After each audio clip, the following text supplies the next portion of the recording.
The story begins in Oak Cliff, where crews rise, fall, and get reborn in the shadows of the ones that came before them. Before 8 Block, there was Jug Team, a clique that paved the way for what came next. In many ways, they were the OGs. But just like the streets they moved through, nothing lasts forever. One of Jug Team's most known members was Snoop, a name that still rings out through disses and block murals.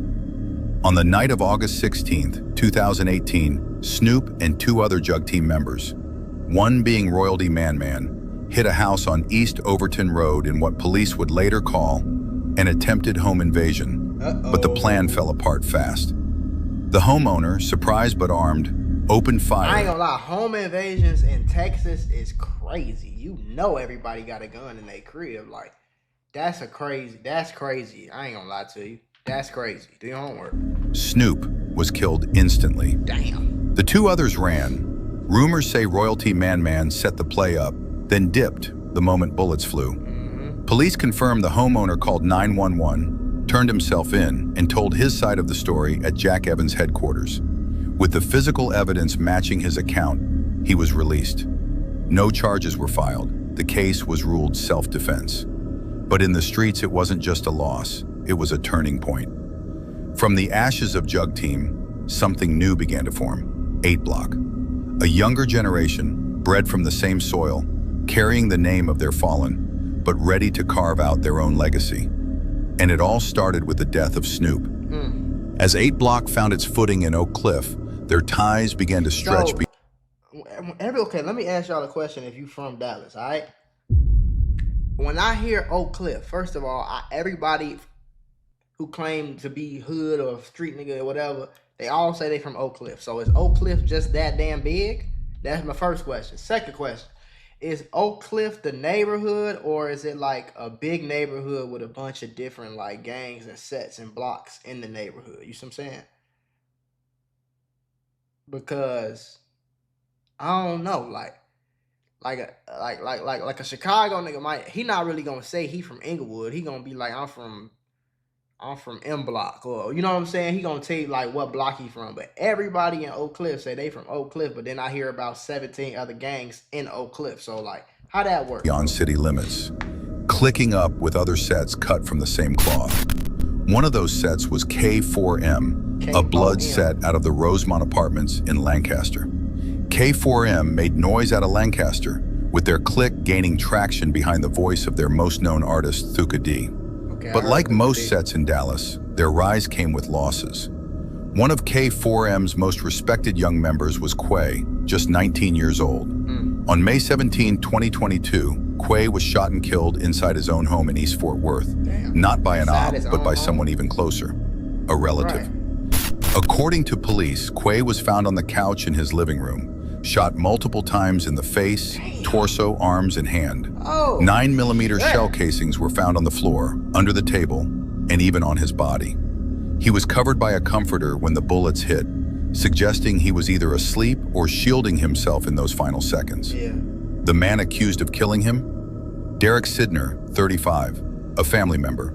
Hours before the shooting, witnesses say the 2 exchanged words outside the house, but nothing out of the ordinary. Later that night, everyone went to sleep. Then came the gunfire. It was around 2:30 a.m. when Quay's people woke up to the sound of bullets. That's crazy. By the time police arrived, Quay was already gone. That's crazy. Sidner fled the scene, but was arrested weeks later in Virginia and officially charged with murder on June 16. Quay's death shook K4M, and it wasn't just because of who pulled the trigger. It was where it happened, how it happened, and who got left behind. As the streets approached the 1-year anniversary of Quay's death, the wounds for K4M were just beginning to reopen.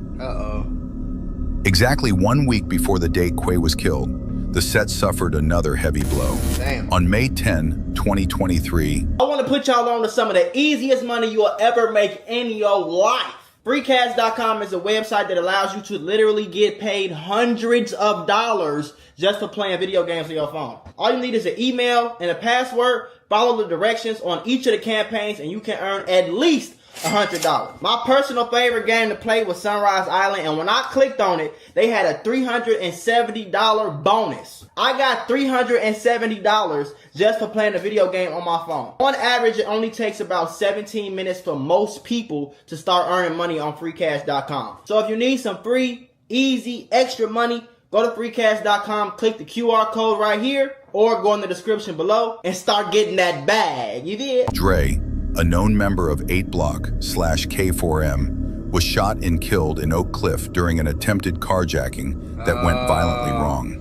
It happened just before sunrise at the Quick Trip gas station off SRL 30. I just don't think robbing like Texas, like y'all need to do something else. Because robbing in Texas just don't like, you know what I'm saying? Everybody got a gun in Texas, bro. Every single person. It's not like Chicago. Even in Chicago, a lot of people had guns, but it's not just easy to get no gun in Chicago or like LA or like New York. You know what I'm saying? So if somebody might try to carjack you, it's a chance that the person don't have a gun on them. Especially if you're talking about a Caucasian person. In Texas, every motherfucker walking around got a gun. The old man, a young man, a white man, a little girl. I'm like, it's going down. It's Walker, Texas Ranger. Do your homework. Freeway near Glen Oaks Crossing. According to investigators, Dre and 2 other individuals attempted to rob a man at gunpoint for his Dodge Charger Scat Pack, a high-performance vehicle that's become a trophy in street culture. But the man they targeted was ready. He pulled his own firearm and shot 2 of the 3 suspects. A witness nearby described the chaos. "I seen a youngster grab another one and throw him in the car, but his feet was still hanging out. They drove off fast and tried to make a turn, but the door was still open." The group sped away in panic and pulled up to Methodist Charlton Hospital, where Dre was later pronounced dead from his injuries. The other suspects were treated for non-life-threatening wounds and taken into custody. The intended victim, the Scat Pack owner, was not charged, as police determined it was self-defense. Dre's death hit hard, not just because of the loss, but because of the timing. 1 week from that day, it would mark exactly 1 year since Quay had been murdered. 2 back-to-back losses in May, on nearly the same date, to completely different kinds of violence. But before the morning could even settle, another warhead dropped, this time between 5K and K4M. Just 5 days after Dre's death, the streets of Cliff Heights were lit up by gunfire. In the early hours of May 15, 2023, around 2:55 a.m., a mission was put in motion by members of AFNF, a subset of 5K. Their target, K4M member 5 shot him. Surveillance shows multiple vehicles parking along the I-35 service road near Cliff Heights Circle. Between 7 to 10 individuals jump out armed with at least 7 different firearms, 7 to 10? including 9mm, 40 caliber, and 300 blackouts. They opened fire on 5 Shotham's residents at 105 Cliff Heights, unloading over 60 rounds. Dang. But in the middle of the chaos, something went wrong. While shooting at the house, one of the AFNF members forgot to turn their friendly fire off and accidentally shot and killed his own mans.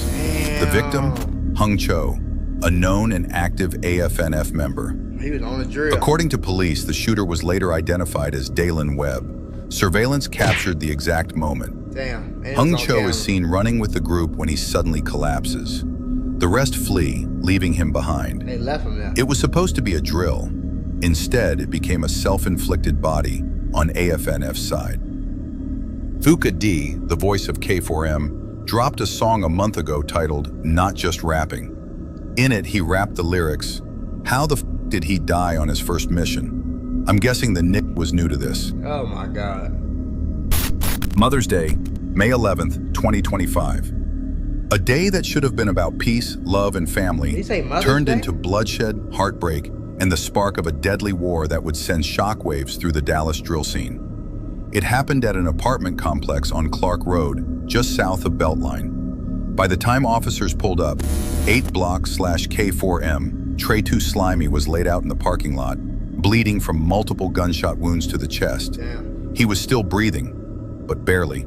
Paramedics rushed him to the hospital, but Trey didn't make it. At first, it looked like a personal dispute gone wrong, but within hours it became clear this was no one-off. This was the opening shot in one of the most unexpected and intense feuds Dallas had seen in years. The shooter, Chance Bennett, a member of 300. According to the police affidavit, the violence started over a heated argument involving Trey's sister and a neighbor. That neighbor just so happened to be Chance's sister. She called her brother up to the complex, and when he arrived, it didn't take long before bullets started flying. Damn. Witnesses said the parking lot went from yelling to gunshots in seconds. Trey and Chance both pulled weapons, both fired. Trey was hit multiple times. Chance was grazed in the head. Ooh. He survived and was later tracked to the hospital, where he tried to claim self-defense, saying Trey pulled a gun on his family. But with surveillance footage, shell casings, and witness statements stacked against him, Chance was arrested for murder. Yeah. He's now being held in DeSoto's Tri-City Regional Jail. Damn. Bond set at $1 million. Stupid. But that arrest wasn't the end of it. It was just the beginning. Because to 8 Block and K4M, Trey wasn't just another member. He was one of them, a face of their movement, a product of their trenches. And when his name hit headlines as another young black man gunned down on Mother's Day, the city braced itself. Because payback was coming, fast. Within hours, IG stories and lives flooded the algorithm.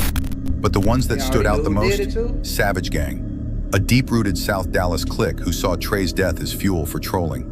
One of their loudest voices, John Block 415. He hit the net with zero hesitation, mocking Trey's death like it was comedy, laughing on live, posting disrespectful stories, throwing dirt on Trey's name like he was just another body in a statistic. But to 8 Block, that was family.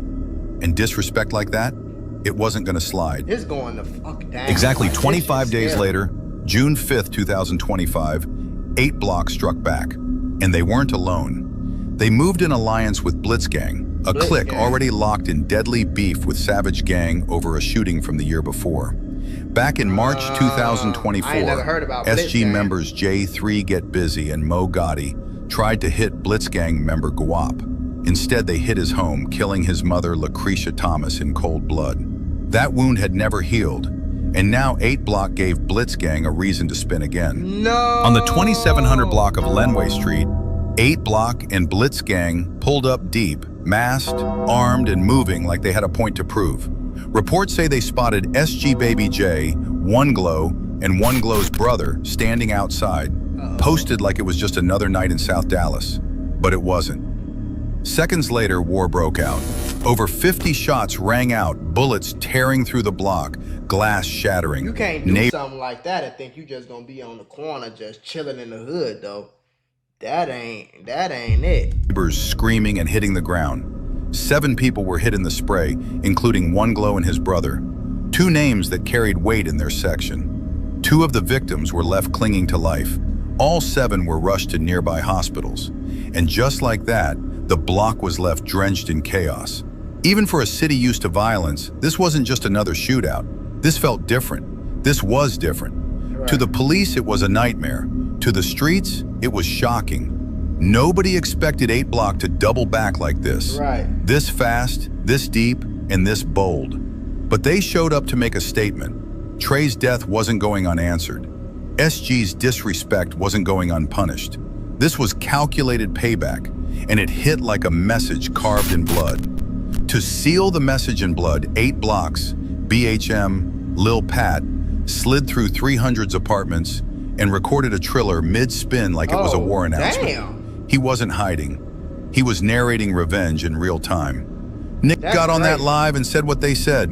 Now it's 7 Nick shot for trolling. Ooh. It wasn't a diss, it was a declaration. 8 Block wasn't just spinning, they were storytelling with shell casings.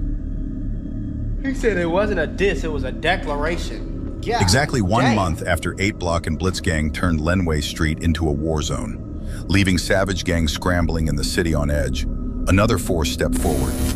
SOB, Stand on Business, Stand on also known business. to the streets as Step or Barry. They weren't just another crew in the mix. They were clicked up with K4M, not through songs or shoutouts, but through shared enemies, close ties, and mutual war. SOB had been quiet, but never absent. Based out of Mesquite Village apartments, they had already earned their name. And now the city watched to see how they would answer Trey Too Slimy's death. Their face? Law 5. A Dallas drill records artist sitting in Dallas County, fighting two separate shooting cases. Yep. But while Law 5 was behind bars, crazy as hell. his gang wasn't idle. What happened next had nothing to do with rap. No lyrics, no clout, no chasing views. This was raw. This was personal. K4M was still in pain. 8 Block had already sprayed the city with a message. Right. 7 shot on Lenway. Now it was SOB's turn to reply.